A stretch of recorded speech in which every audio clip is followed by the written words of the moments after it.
We have risen from the ashes to school the masses. Hello, everyone. Welcome to another edition of the Scholars of Wrestling Show, episode 495. I'm your man behind the microphone and your current reigning Scholars of Wrestling World Champion. I am Scholar Jeff. Joining us this week, as always, the OG Undisputed Scholar himself. He is Scholar Tarek. Scholar Tarek, are you ready to talk some wrestling with us tonight, sir?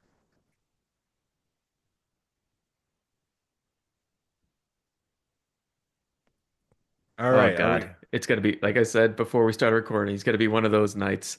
Uh, We got some delays on okay, your now you end. got me. Yeah, it's gonna be one of those nights where oh, very much so. It's gonna be.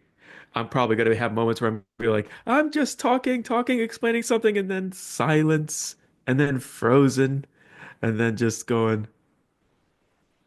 oh, do you know what I'm saying? No, I didn't catch No, a word of that. Oh no. Uh, let's yell but at their. Let's I'm yell doing all perfectly collectively. Yell fine at our right now. internet companies. Oh, very yes, exactly. Uh man, if at this rate I'm probably gonna have to switch to my phone to make sure I got a better signal on that. Just use my data. Hey, it wouldn't be the scholars without an adventure in tech support. And speaking of tech support, this man has nothing to do with tech support, but he is present with us here this week. He is my tag team partner. He is Scholar Pete. Scholar Pete, are you ready to talk some wrestling? And how's your internet connection tonight?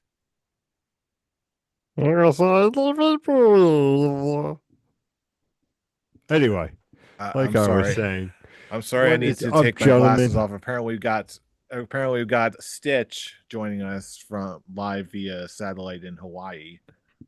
Listen, So ain't no stitch here. But, gentlemen, let me tell you something. You are two fine gentlemen. Let me, two great, Jeff. Two certified G's. And let me tell you something. Our first man right there, he is our Scholars of Wrestling champion. He is Scholar Jeff. And that guy right there, standing 7 foot tall, 1 inch, hailing from parts unknown, he is the undisputed scholar, Scholar Tarek. Now, gentlemen, it is wonderful to join you. And, to little Jimmy out there, Charlie, who is the number one contender, who I don't think is real, I wish you as well a wonderful day. And Scholar Brian, always on sabbatical. But, gentlemen, we're going to be talking about wrestling. It's going to be a great night. And I can't wait to share it with you, gentlemen, right now. I'll tell you what, when the other scholars come back from Namek, I imagine that they will be mightily annoyed. You'll have another extra fight on your hands. Are you still willing to take that risk? What? Exactly. So speaking of what, again, don't let the smack talk fool you. We're here to talk about this week in wrestling, and there is no better way to do that than a little segment we like to call Backstage News. Indeed. As you can see, the lag when Pete was doing his introduction, it sounded like just he was drunk out of his mind. You're talking like this, and no way that I'm going to sit an hour We sh- hearing Pete and possibly Jeff just going slowly as we peek behind that curtain, slowly and methodically, and check in on that little. Right, again. Backstage News. no. Backstage news. No. This All episode right, let should me just be fix faces this. and sounds. We're all Peter McAllister, the father. Oh, folder. Let's see. All right. But yes, in all seriousness, We do have a couple of noteworthy things to take away from this week in wrestling. Because if you've been watching NXT, you were probably just caught off balance like the rest of us were with the sudden appearance of Ricky Starks in NXT right after his contract with AEW had officially ended. The very next day, lo and behold, here's Ricky Starks showing up on NXT. There is one very interesting tidbit to this entire happening. Tarek, you saw it too, and I'm wondering if you picked up on that as well. What, Tarek, what was your reaction to seeing Ricky Starks in NXT and impressions on how it all went down? It went exactly how I thought it was going to go down. Once the word came out that he was free from his contract and could immediately go anywhere he wants, my immediate thought, oh, he's going straight to NXT that night. And when you behold, he walks out. Granted, they don't. There's a word going around that he's not going to go under Ricky Starks, hence why they didn't really emphasize his name. And it's like, oh, you guys just know who I am. So I'm just like, ooh, curious. Are they actually going to have him go under a different ring name in NXT? That is exactly what I caught on to as well. I noticed that they didn't use his name, and in any of the recap videos from the past week in NXT, they never used his actual name. So one can only speculate, but I imagine that they'll come up with something analog until they get that part sorted out. The entire thing just read like, okay, now that he's officially out of his contract, we need to get this guy on TV, have him cut a promo, do something, get him on NXT TV, and the rest we'll sort out later. That's what I got out of it. Oh, yeah. But the whole question about it is whether or not he was just going to go to NXT or just go immediately up to the main roster. And in my personal opinion, I think he would actually or I think him going directly to NXT was actually the best call for him. He's right now perfect to be on the. I wouldn't. I don't think it's called the Black and Gold brand anymore. Thinking about it, just That's the now they're like black and silver at this point. Black and Silver. Yeah, it was the NXT brand. Yeah, I think it's he's in the perfect place. I think he's gonna just find the character that they want to present him as for a WWE audience, and it's only a matter of time before he'll be sent up to the main roster. I just hope that whatever the ring name they go for him, there was like a list of names WWE copyrighted, and all of them were simply put bad. So I hope he doesn't get anything like that. Hopefully they'll come with something different and that would actually fit his name or fit his character. But yeah, I'm excited to see what they do with him and the inevitable rematch between him and Ethan Page. I'll look forward to. that I didn't even think of, but I will absolutely agree that him going to NXT is absolutely the right move. But that was the original idea why I thought it would. Just because the main roster, even though I'm sure he's good enough for the main roster, I feel like right now the pool is pretty full. And especially if he can get in and ease his way in, bring some eyes on NXT, but also again, if you can get him well acquainted with the system by having another rematch with Ethan Page and whoever else down there, this is the definitely the right place for him. And then just wherever he goes, he goes. But again, that may have been the most jarring surprise, but it certainly wasn't the last one we got this week in the world of wrestling. Because in the world of video games, at least, we had this.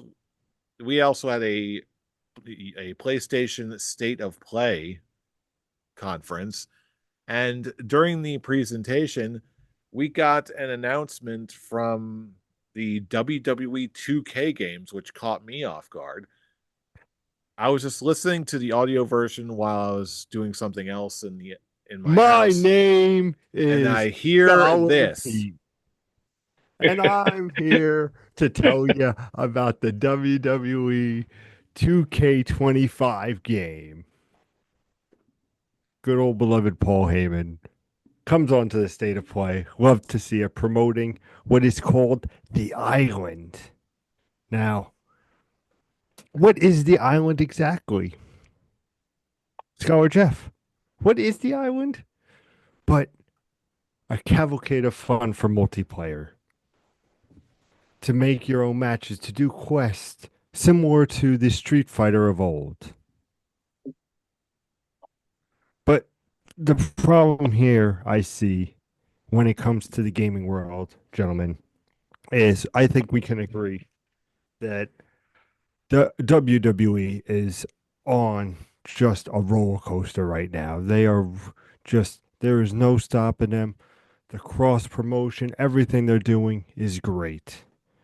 And the WWE games in WWE 2K24 was also a very a great game for a wrestling game, especially coming off of AEW Fight Forever and the couple of last year entries in the 2K series. And now here they are giving you this island, this announcement on this state of play, which is, oh, you could play with your friends online. The problem I have with that, Scholar Jeff and Scholar Tarek, is you can already play with your friends online. You can do ladder matches. You can have Royal Rumbles. What is this all about? And this is where I think WWE is going to see their first little backlash because I think the island is going to be microtransaction city for the WWE game, where it's a way to keep the game going, keep it, it's very broad of what we've seen. It looks very, like I said to you, Scholar Jeff, and I would love to get your thoughts right now, is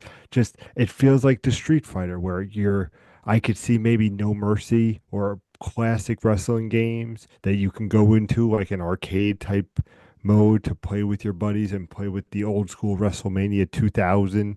Imagine if they brought that in or if they did a classic SNES wrestling game and just had these games come in the catalogs and just have that and then be like, oh, if you want to, you know, get this new skin or if you want to get this theme, it's going to be 200 gold or what have you. Scholar Jeff. Well, that's very interesting because, again, just for context, I had not seen any of the footage until just now. I'm actually looking at it right now. And yeah, now I'm seeing what you're talking about, where it almost does look very similar to Street Fighter Six's story mode or exploration mode in a way. It looks like this is where all of the creator characters, all the creator wrestler stuff is. And I believe some people may have actually found like paid costume pieces in some of the finals or something was announced somewhere. I'll tell you what, it certainly looks very visually striking, but again, it looks like a wrestling version of Street Fighter 6, which I'm very mixed on. I really did enjoy that kind of story mode for Street Fighter 6. I know you didn't like it quite as much as I did, but it at least seems like it's an innovation that's in a more positive direction. And frankly, there was already enough things that I really did not care for in the WWE 2K games that really needed some fixing, one of which was the microtransactions and like booster packs and selling individual groups of costume pieces for the creative wrestler feature, which sort of leads me up to a little scholar's quick talk question for all of us. We've seen a lot of ups and downs, let's say, for the WWE SmackDown 2K games, SmackDown vs. Raw, whatever you want to call it, the WWE games for the past couple decades. We've seen a lot of features come and go. My question to you is, what feature do you want to see? what feature do you believe that is working very well, and what feature do you want to see removed or improved upon in some way? I'll go first. The create a wrestler feature is very in depth, but it has also made it possible to create a lot more characters and just I think it's very interesting. I've always loved the create a wrestler feature, so almost like it's plenty expanded, but I almost feel like it's that was brings us to my negative. I feel like the create a wrestler function and so many other things have become way too complicated.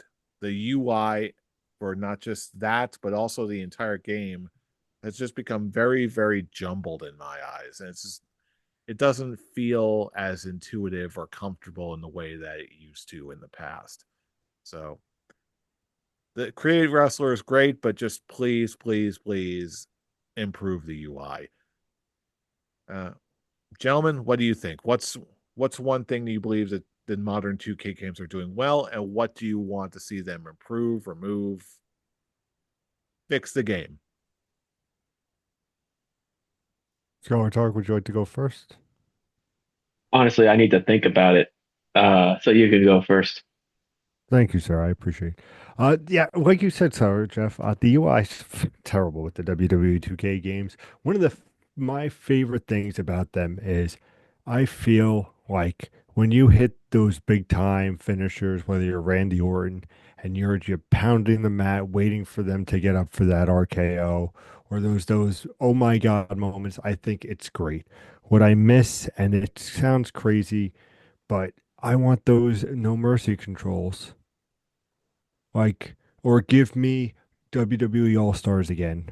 Way back on the 360. Y'all remember that with the big John Cena's and Hulk Hogan's and That Rocks. was so Like much fun. That was such a me, fun game. me and little Jimmy over there used to go batting back and forth for hours on end and just it was just a chicken dance with us. Oh, it was great. But like that's what I said, like the fun. Like I understand it's a realistic game, and I'm not saying you got the my GM mode, you have the road to WrestleMania or the my highlighted career with Rey Mysterio, John Cena. Latest one was like Cody Rhodes. Like now you're gonna probably experience Roman since he's the cover athlete.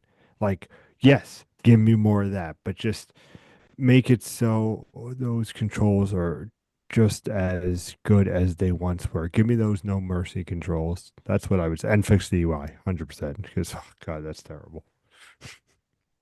How about you, Scholar Tarek? What what do you want to see it or not see in this new 2K game? It's actually funny because like the reason I actually bought 2K24 was was the my GM modes about every watching people play the my GM modes, and it just really got me wanting to just try those games out because I've never done that before. But after that and playing my GM mode, I started really just going playing the game regular. And the best way to describe my gaming experience with it, I only played it for 2 days and never played it again. It was one of those things where I just lost intrigue right away. It just didn't bring me, it didn't keep me wanting to keep going. And with all the different DLCs and things you have to unlock, I was like, honestly, I just don't have the time and patience for the game. But if there was anything that was just wanting me to be like, oh, I definitely want to go and just try and continue this. It's just, I guess I guess I have to agree with Pete. Just like the give me the like no mercy type of gaming format because the reverse systems, the gameplay and all, and just having trying to figure out how to like pick up weapons and get out of the ring and climb the turnbuckle, look under the ring. I guess it's just maybe it's just like the old timer in me, but I'm just going, man, this is a lot more complicated than I than I imagined how the newer games are going to be compared to how it was back in the day in my time. But yeah, No Mercy is the GOAT. No Mercy, it'll always be the GOAT. Or let's see, which WWE, which game was it that had like featured SmackDown? I think it was SmackDown versus Raw 2010 featuring ECW. Yeah, that I remember that roster being so good just because of That the was a inclusion of stacked all these roster. classic of all the classic ECW people before it all went to crap. Yeah, I'm just thinking, I'm like, what could they do to want to have me want to just keep the game controller in my hand and just keep going? And I guess it's really just the mechanics on just the in-ring work because the my GM mode is pretty much the most enjoyable part I got out of it, and it just also showed how terrible of a GM I actually would be, how much money I'd be spending, and how shitty I treat the treat the wrestlers. Oh, Steve Blackman versus the world. it's like, oh, Gunther has a little slight injury. He's gonna have to take the week off. No, put him in the main event in the tables match. I suck Gunther at in this. an Inferno match. But boss, you put me in a tables match last week. Your point? He's like, I got an email from Seth Rollins. I'm gonna need to, I'm having travel issues and I can't make this show. Answer, bullshit. You're going, I don't care. You're gonna make the show tonight. You're gonna be in this match. And I'm just going, man, I really suck at this. Uh But overall, I just need, I guess it's just, yeah, I like some of the mini games in that, like the pit, trying to break out of the pin or doing Royal Rumbles, the mini games to try and keep yourself from getting eliminated. But when it comes to just like the in-ring work, I still can't reverse for shit in this game. And I'm just going, this is why I'll never play against an actual player who'll just reverse every single move I put on. Listen, uh Uh, the island. If the island's for you, get WWE 2K25. If the island's not, then I would skip. I Hashtag will, not sponsored. Sounds sponsored. Pete, wait, let me put it this way, Pete, when you said, you guys know about the island, and I'm just going, that movie from the early 2000s with Ewan McGregor and Scarlett Johansson and Michael Clark Duncan? Wow, that's a deep cut. I want to go to the island. You Remember, promised. remember the beach with a young Leonardo DiCaprio? Oh my God, yeah. Coming soon, the Oh, scholars of movies. yeah, right. Hell, with this conversation, I wouldn't be surprised if Pete wants to bring back improv gaming and just do game discussions. Oh, this any number of I'll things throw are it out there. possible. Any number That's right, Pete. I'm putting manifesting. you in the spotlight. Here's the wine box. Here he is. Manifesting. What a drug that is. But yes, time will tell what becomes of this island mode or the future of the 2K series. But now we actually have the actual wrestling world to review and take a gander at, because the elimination chamber is continuing to fill up week by week. It's right around the corner. And starting on this week on Monday Night Raw, we also got a couple more additions to the men's and women's elimination chamber matches. To the women's chamber match, we've got Bailey getting a victory over Lyra Valkyria for the women.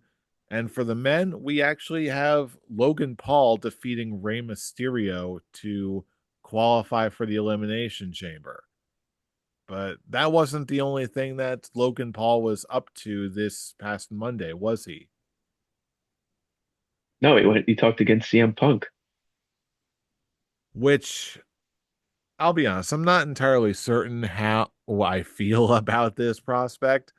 It's certainly not what I expected to see out of Punk or what this is implying for the immediate future of Punk. I just love the Dominic Mysterio comment that Punk did. that that was gold. That was good. I'm like, okay, they'll do like a little mini feud with Dominic Mysterio. It'll be good. Blah blah blah. But now I'm like, wait a minute. Are they actually going to pull the trigger on Logan Paul versus CM Punk at WrestleMania? Could this actually be a thing? It's Uh-uh. building up to it, isn't it? And that's I what don't feel it. I think that's what they're doing though. How do you not from that Monday night? It's especially how you have Cena just there. You want to give Cena his 17th. If not, he gives Cody the rub for future. Like it's Punk and Logan Paul. You know that they're gonna put on a match, and they're gonna screw each other. And what the favor? I don't know how the favor is gonna work in, but like maybe the favor is that Roman Reigns takes his place at WrestleMania. I don't know. But I I, think this is brewing towards a WrestleMania match without any doubt. now that we know for a fact that the chamber match is going to be for Cody Rhodes, getting a title match against Cody Rhodes, I just look back on the promo before the Royal Rumble that Punk and Rhodes had with one another about the fact that Cody has now reached 300 days as champ, and like the burden of being champ will eventually get to him. And I just look at that as a much more intriguing and interesting storyline to glean towards going into WrestleMania and having the main focus be CM Punk's desperation to get a main event at WrestleMania. I just don't see Logan Paul being one of those, being that kind of guy that like, oh, he's that one promo between him and Punk. Oh yeah, Logan Paul eliminated him. I don't want that to be. It's a similar situation with Drew McIntyre and the Damian Priest controversy of or backlash, if you will, of people like Drew deserves better to be in that to be in a match against Damian Priest in WrestleMania. It's this for Punk. It's the same argument. So Punk deserves uh, to be in the world title picture because he really is one of the like biggest characters, one of the biggest stars, if you will, for the brand. And having him just in a nothing match against Logan Paul, just I just don't see it working that way. Yeah, I'm glad you said that because I've been struggling with the same feeling ever since the Royal Rumble, where it feels like there's so many different deserving high caliber talents that I feel like my first thought again, I even mentioned this in the past, where I feel like Punk deserves to get his main event in WrestleMania sometime, hopefully soon.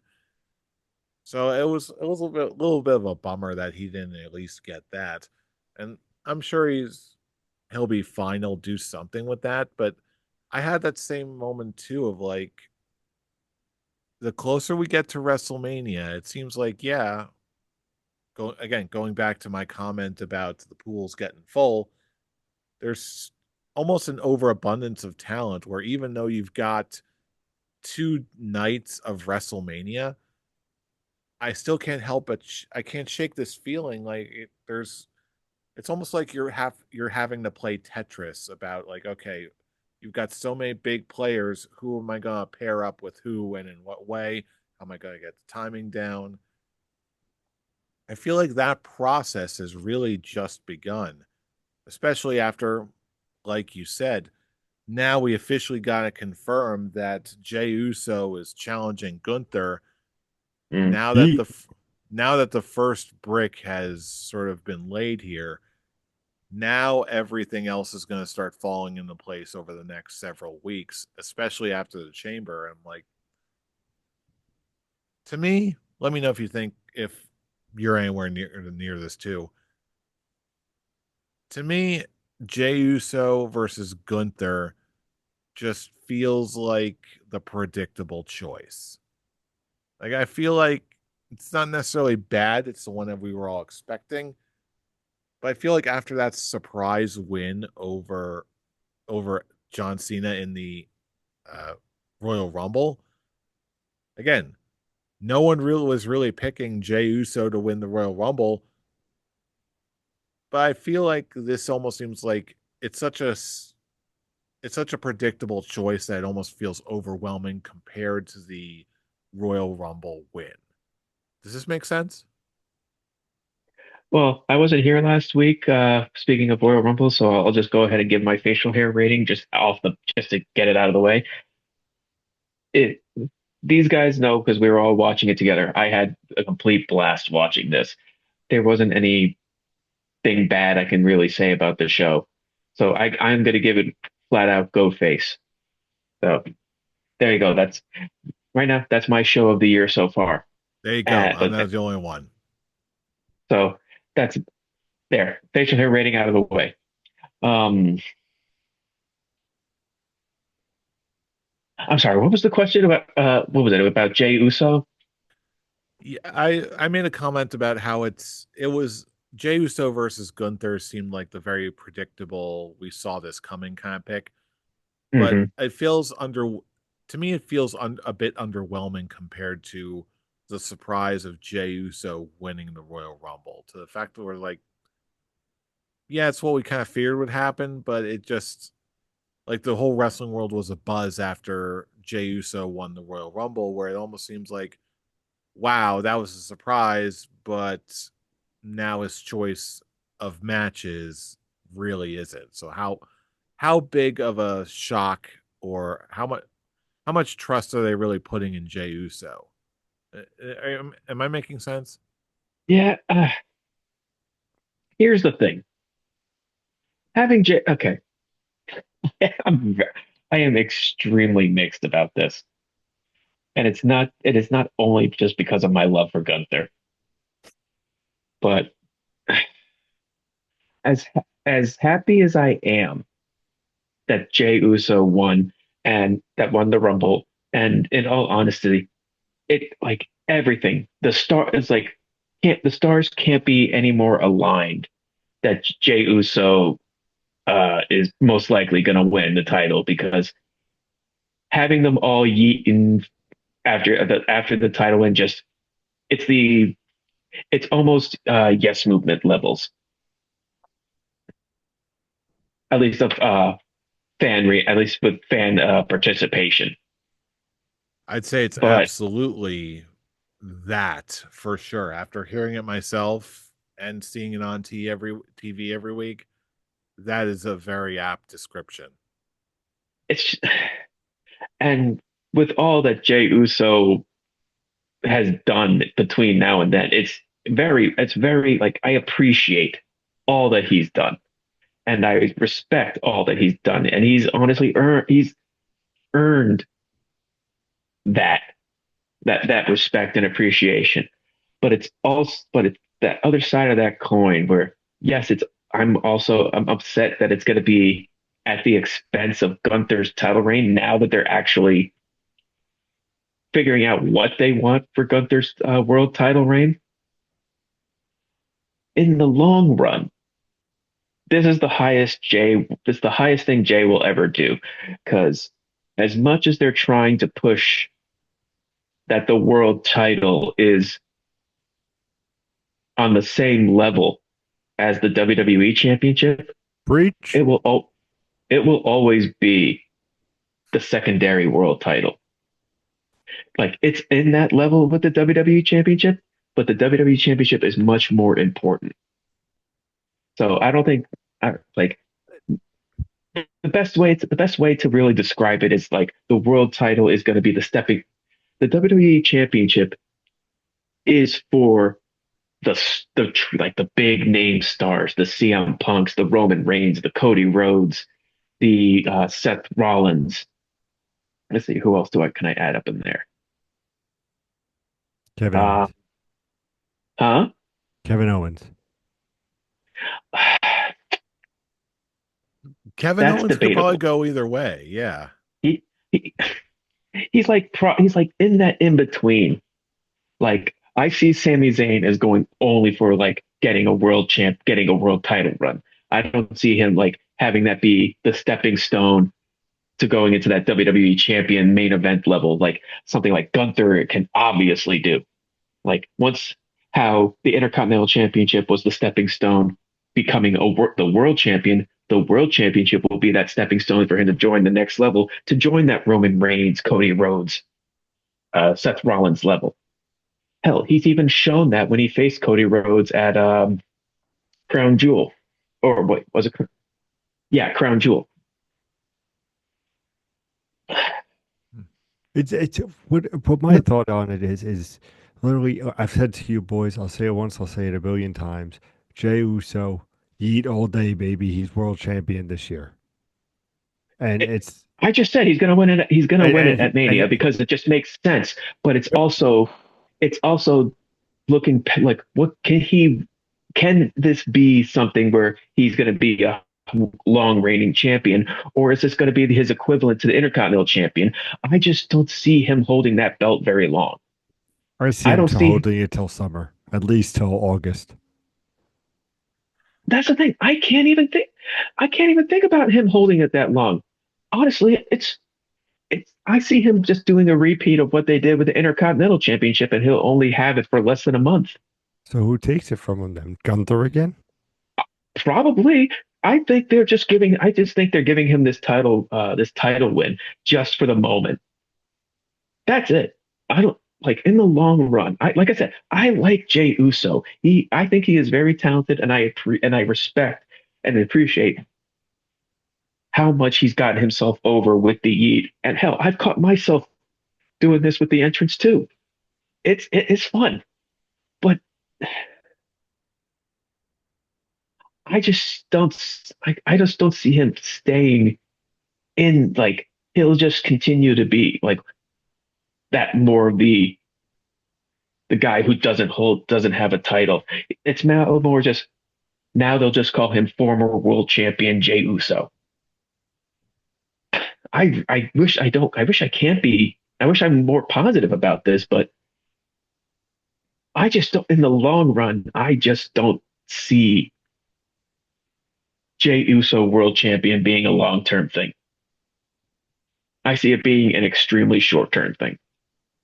If I could possibly put a more positive spin on all this, I'm not disagreeing with everything you're saying, but I do think there might be another additional little edge to all of this. In addition to, I don't think it's so much about the length of the title reigns themselves as much as it is the role that the World Heavyweight Championship seems to be occupying right now. Where now that it's on Gunther, it seems like it almost has this niche of being a waiting room for top stars until they enter the WWE title picture. Now, what do I mean by that? Take Gunther, for example. He was one of those guys where, again, if you want a really good, engaging top level feud, it's almost like, okay, in case of a big feud, break glass, hit the Gunther button, bring in Gunther. I feel like he's at that big of a name where, yeah, you're gonna save him or preserve him while basically preserving him too for your tippy toppy guys, like your Codys, like your Romans, like your Punks, like your whatevers. And I feel like almost Jey Uso, with his reactions that he's getting, is kind of the face version of that same phenomenon where he's over, he's really over, he's very obviously over. So you want something for him to do to stay relevant and create engagement, all that stuff. And I feel like this title, this World Heavyweight title, is the exact place to put them. Not because they're going to have lackluster reigns per se, although they still a possibility. But I feel like the other thing is to just keep them relevant until you're ready for the next super duper main event of your next major pay-per-view. That's my opinion anyway. What do you think? All I can really say is that world title is the top is the glass ceiling for Jey. how I explained that the world championship will be that, or and how you were hinting at that, like the world title will basically be the elevation point for to go into the WWE title picture. The only person I can really see benefiting from that is Gunther. Of the people who haven't won that WWE championship, because I'll exclude Seth Rollins. You have Gunther, Damian Priest, and soon be Jey Uso. I see those guys basically staying in that main event. You have the Damian Priest, you have the Jey Uso, you have the hell. I'll even go Finn Balor. I'll go the Sami Zayn. I'll go um, AJ. Actually, I don't know if I'll put AJ Styles up there. He's like the same. He's in the same boat as Kevin Owens, that he can like they're good enough to go in both lanes for the WWE and the world title picture. Um, LA Knight is another one that can go into the world title picture. I don't see it's one of those things where like for those types of guys, I see that being the glass ceiling for them. Like maybe it'll be different once the Codys and the Punks and the Seth Rollins are gone, and then you're gonna have to have those names go for the WWE title. But I don't know. I just need to see some much more character work done that can really convince me that, oh yeah, they can go way beyond the world title picture. The closest right people that I can see that in the world title picture right now will probably be Sami Zayn, and I'll even go after that heartfelt promo that he had on SmackDown, LA Knight, because it's showing that they can be people who do the interviews outside of WWE, like how Cody Rhodes. Oh, and also, I can't believe I didn't mention Drew McIntyre is in that WWE title picture. Mm-hmm. Even though he had that short world title reign, he's a former WWE champion. Him and Seth Rollins are way beyond that level for that title. So yeah, I guess that's all I got really. I'm I feel like I'm really coming off as like a negative person about it. It's just, and I'm trying to talk down to him. It's just I'm not trying to. I'm just looking at it as, can I see these guys really being more than that? Like how Dolph Ziggler won the World Heavyweight Championship, and that's the biggest world title that he won. He never got a chance for the world title of the WWE Yeah, Championship. I definitely see what you're going for with this.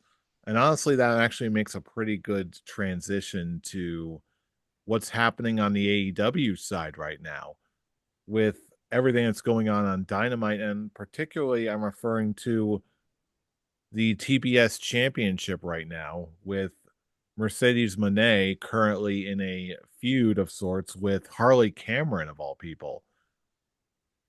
I gotta admit, I'm not sure how much you guys have been following AEW lately, but Oh, Harley absolutely. Cameron has been She's awesome. absolutely killing it.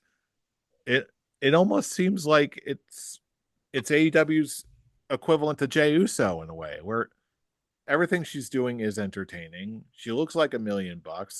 Her wrestling is passable, but you still have that similar notion of, okay, this person is ridiculously over. So we got to do something with them. And right now, we're looking at Harley Cameron versus Mercedes Moné at this weekend, at Grand Slam this weekend for the TBS Championship. So in my mind, it almost has a similar vibe to me as the Jey Uso situation, where it's like, okay, you got to do something. Is this the right thing to do? Is the timing right? And will they, could they, should they pass along the TBS championship to Harley Cameron? Or will something else happen? What do you think? Well, one thing I actually realized because you said that, I actually forgot to ask you before we started recording. Should we do basically a Saturday night main event prediction level of predicting for Grand Slam? I But have no notes on my run sheet for Grand Slam, so I'm gonna say probably not. But we're already talking a little bit about this match at least. What way I'm do you think? What do you see happening here? oh, I hope she wins it. I'm s I'll just say I think because she's so talented, I think Harley is actually more a bigger star. Even though like Jay gets the big reactions, I just think she's the much more talented individual, and it's not because of the wrestling. It's just everything else she does: the ventriloquism, the rapping, the singing, the fact that she can speak Chinese. I'm like, you know what? Jesus Christ, I also like this is also not in a negative way. It's just like, why are you even here? You're too much of a talented She's person like to just Samantha Irvin of WWE announcing. It's like yeah, exactly. Like at this like, yeah, why are you even here? You're too good for this. You're too talented to be here. But again, it's doing she's doing something she loves. So that's why she's here. That's why she's here. But she is just taking her talents and just making herself a star with it. And I hope she wins the TBS championship just because Mercedes Monet already has like three other championships.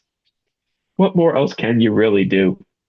Just and elevate her to the at this point, just elevate her to the main title picture because we can't have timeless Tony Storm and Mariah May up there being the only two that actually in that world title picture forever. I feel like that's the very thing that really makes this possible. Like traditional wrestling logic would be like, okay, Mercedes and Harley will have a nice match together. But then the more I think about it, like, okay, Harley has a lot of momentum going into this. She's been killing it week after week after week. Conversely, you also have Mercedes, who's just been hanging on to that TBS championship for a very long time now. She's got plenty of belts. She's got to lose sometime. So, meanwhile, it's the show itself is also going to be in Australia. So it's like I want to believe in Harley Cameron. I really, really do. But the question is, if they don't do it now, the question is when, or will it be too late at that point? I think as Brian would normally say, go while the iron's hot. I absolutely agree. That being said, I definitely believe that the time is now, but I can also see them maybe resorting to some shenanigans during this particular match and then doing some sort of a rematch at Revolution, maybe. And that's But what I then think is going to happen because, God forbid, Mercedes Monet loses her belt. I mean, I it's think she it's one can of upgrade her it to a 8 better belt. million belts. Yeah. And that's another reason why I think this could very well be a damn good option for them to have Mercedes dropped at least one belt of her several belts to Harley Cameron. She's still parading around with a bunch of friggin' belts from New Japan Strong or whatever. I agree. I agree. And I'm not saying that you're wrong. I think there will be shenanigans, as you put it, and then there will be that match at Resolution and where she will win. I just think right now, with the momentum, you have Mercedes Monet play up the fucking heel persona of hers, even though everybody already hates her to begin with. She gets no reactions from the crowd, but yet we still have 85 belts on this woman. But you have her finally drop the belt and then move up to the big picture. But I think there will be shenanigans. I think something will go down. And then it will be like, okay, here's a steel cage where there could be no interference or something. Give me a stipulation where that's how we see the TBS title finally drop after, like you said, Scholar Jeff, how long? Or at least the I honestly forget. It's ridiculous because it's ridiculous. It's ridiculous. But Mercedes Monet for the win, as always. And I'll believe. I hope. I'll say she's gonna win because I hope it's opposite day that day. One can only hope. But speaking of Revolution, we did actually get our first confirmed match for Revolution in March, and that is Cope versus John Moxley for the AEW Championship. Probably one of the more predictable ones, but still, it's. I feel like now that we finally have an official announcement, now things are getting a little bit more real. The question is Cope actually going to take it off of John Moxley, or is the Death Rider storyline going to continue? Gotta continue. Of course it is. Cope is not going to win that. Not at all. Hell, I I feel think like this Christian actually is. has a better chance of winning the title off him than Edge or Adam Copeland. I It's feel Cope. like which is a strange name to me, but I need to. whatever. It's how I feel of having to deal with him. I cope. Except I feel like every positive thing that we said about the Harley Cameron Mercedes Monet feud, I feel like just the opposite is true here. I don't want to see it because to get to see something. I want to see a title change here because the challenger is so likable. I feel like I want to see the challenger win here just so this feud ends. Just because I feel like, again, the best way I've heard it is the way that Bully Ray put it on Busted Open one time. One of the reasons that this probably isn't working is because no one actively wants to boo John Moxley. I love John Moxley. He's one of my favorite guys of his generation. I'm a fan of his, and as much as I Eh, want to go for the ride, I don't want to boo John Moxley. So I'm like, that's not the vibe I get when I watch. I actually think he gets pretty. It's not like, ooh, I hate you, boos. It's actually like you're the heel. You're meant to be booed. I'm going along with the show kind of boos. That's what I get when I watch it. yeah, and that's sort of what I'm driving at. It's like, oh yeah, I boo because that's what you're supposed to do, but it's just like it's a difference between boo, yeah, wink, boo. It's a difference between that booing and boo. Double fingers up, everything signs, It's hissing, a family spitting. show, Scholar Jeff. You know what I'm talking about. It's that very visceral, just like it takes you on a ride inside your soul, and you just want to boo. I want to see you bleed. I want to see you hurt. I want to see that guy who's challenging you. I want to see him kick your ass, take your title, wave that title above his head, and say, "Yeah, I conquered the mountain. I beat the bad guy. I am the hero you deserve. Go for it." That's what I want to see, not just boo, yay, wink, nudge, whatever. I don't know. I mean, when you really think about it, he really is the top heel. Uh, I guess the only other person that could actually be above him is Don Callis, but you can't have the manager be the top heel of the brand. He's if anything, he's number two. He's definitely the number two. I just think if we need like, I think John Moxley is in the best position he can be right now because when you really think about it, wrestler wise, there really isn't any top heels in AEW right now. The closest ones are MJF and Ricochet, and I honestly can't think of anyone else. I feel like, yeah, this is where we're sort of going with all this. MJF can do anything, so he's an easy pick. At first, in earlier episodes, I speculated that maybe Hangman Page, but after everything that happened with MJF, Dustin Rhodes, and all that, it seems like they're leaning on bring him into facehood.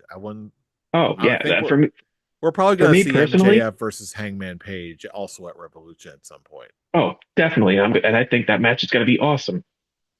Um, Like it's been clear for literal weeks now. Hell, even after even before the whole thing of him retiring Christopher Daniels, I think he's been getting such great he's been getting great cheers. He's been definitely been the anti-hero, slowly becoming back to the going back to the light side for a while now. And like when it comes to basically having the baby faces that you can build your brand around, I got Omega, Okada, not Okada, Omega, Osprey, Hangman, Swerve. Actually, I think that could be it. You have these four guys basically be the top Darby faces of Allen. your brand. I'm sorry. I'm still like I'm still in that camp where I just think Darby Allen's too over. It's obviously they're probably keeping this title on Moxley just to for when Darby Allen returns.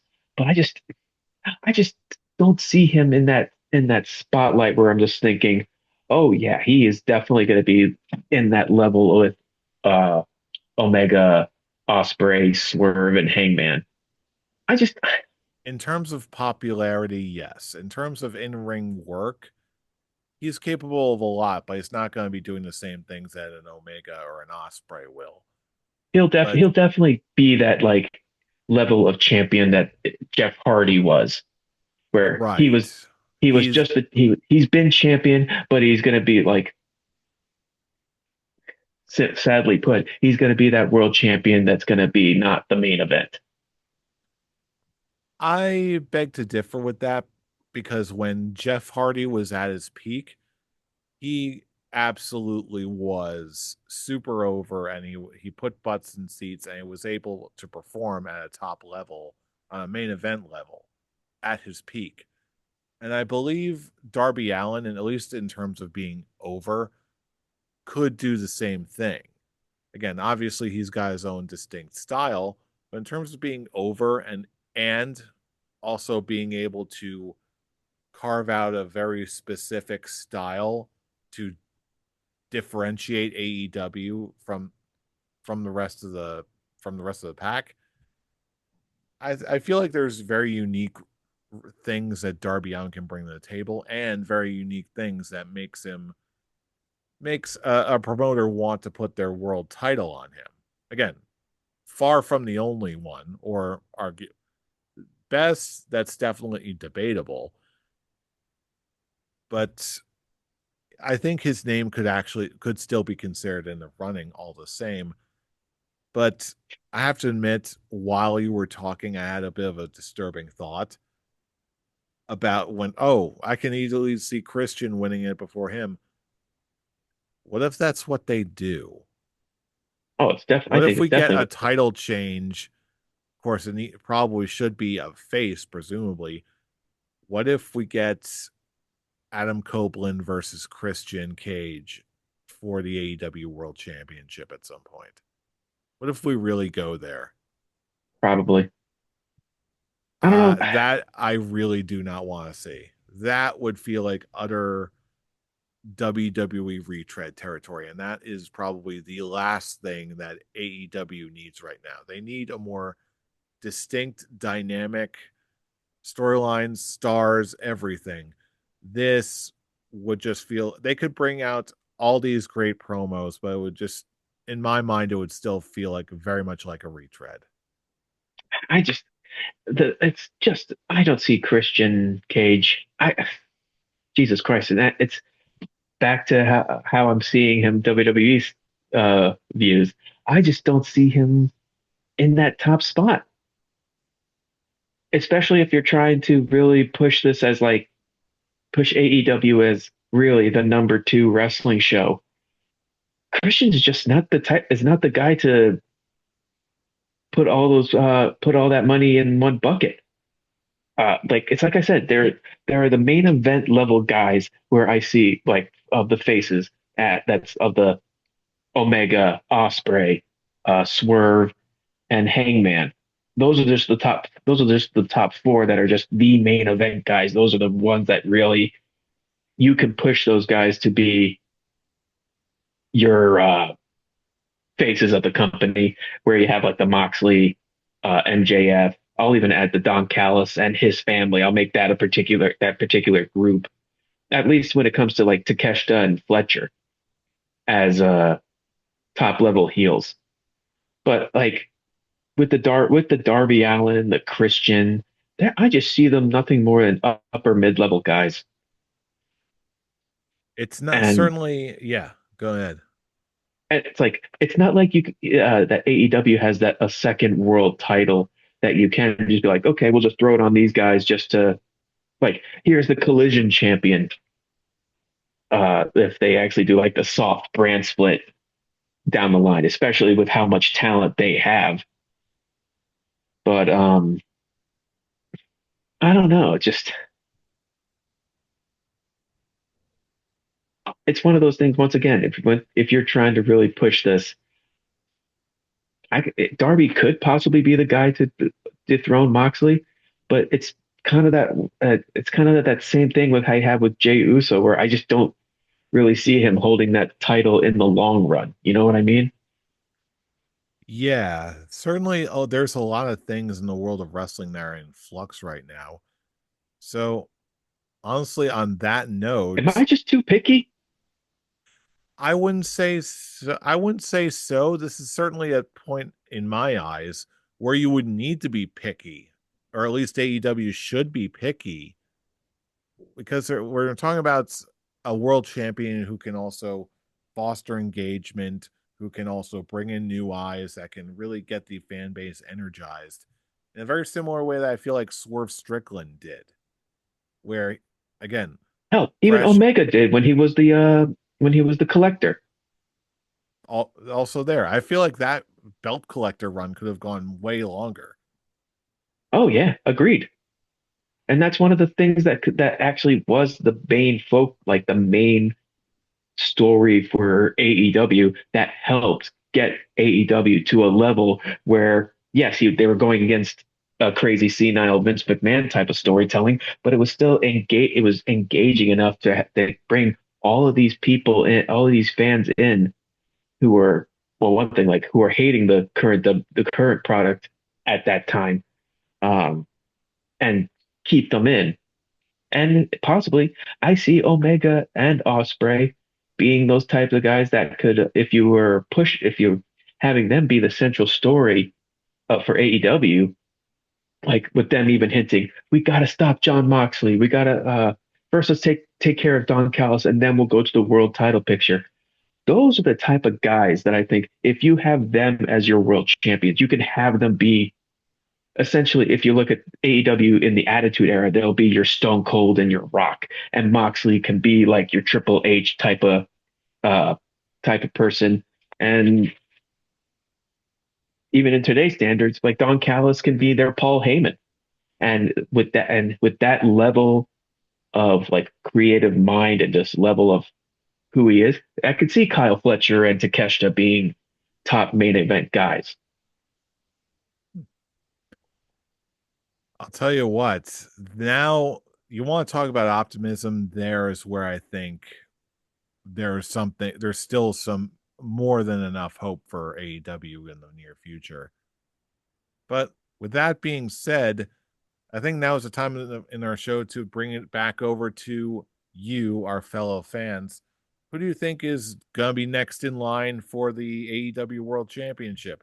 What other matches do you think should happen at Revolution? Hell, what matches do you think should be happening at WrestleMania this year based off of what you've seen this week and thus far? Whatever you think, let us know all across the internet, YouTube comments, Facebook posts, you know the drill. But if you want to join in the conversation yourself, you can join us on X. And Tarek, where can I reach you? You can reach me at the Avatar. If you like what we talked about, be sure to like the video because it'd be nice to actually get some good responses on this channel. Subscribe to the channel to get more people coming in because I just like to continue expanding the Scholars of Wrestling, to wanting to have you come in and just have these great wrestling conversations because I love this. I want to hear what people think about like my views on like what I was talking about on this episode. anything. Am I crazy? So yeah, leave a comment down Well, below. you are crazy, but we want to hear from you Oh, on I already some. knew. Yeah, it's just that level. What level of crazy am I at? Am I up here at the or the hill, down with the Or am I just through the roof or or about down the cool over floor there? to the Earth's core? Or maybe you want to vent to Scholar Pete about something. Scholar Pete, where can he reach you? They can reach me at my AEW thoughts, which were absent from the discussion. But let me tell you something. I'm going to start a petition for the Collision World Championship. What a great idea. Please follow me at Improv Pete for all your Collision World Championship needs. I And you guess can I have to quickly add the quickest of Scholars Quick Talk. Would a soft brand split be good for AEW? Just it can be just a yes or no answer. honestly, I will give an extended one. I'm going to say yes, but not under the AEW, not the Dynamite versus Collision thing. I think a much wiser way to go about it would be dividing it under AEW and Ring of Honor. That's fair. Put Ring of Honor in in a more accessible space, and you can very easily do that. That's my opinion. My But opinion is Tony Khan, make that Collision World Championship as soon as possible. That is money. Do it. and if you want to join Love up you, with me, Scholar you Tart. can find me. You can find me at I'm Robbie Rage signing the petition. I will be the first name on that petition, just for ha-has, but only if you can actually get a distribution deal for Ring of Honor, because I want to see more Ring of Honor. Damn it! But for if you want all of these relevant social media links and much more, just check our link tree in the description box below. That's linktree/Scholars of Wrestling for more fun. Whew, I need a drink of water. That's a lot of talking, a lot of speculating. I need to calm down because I don't know what's going to be happening with any of these world championships. That's okay because you know who we are at least. We are the Scholars of Wrestling, and you have just been schooled. You're You're You're welcome. welcome. See you all next week for more speculation as the road to Elimination Chamber continues on. Woofa, Collision World woobas, Championship. woobas, Collision wooba. World Championship.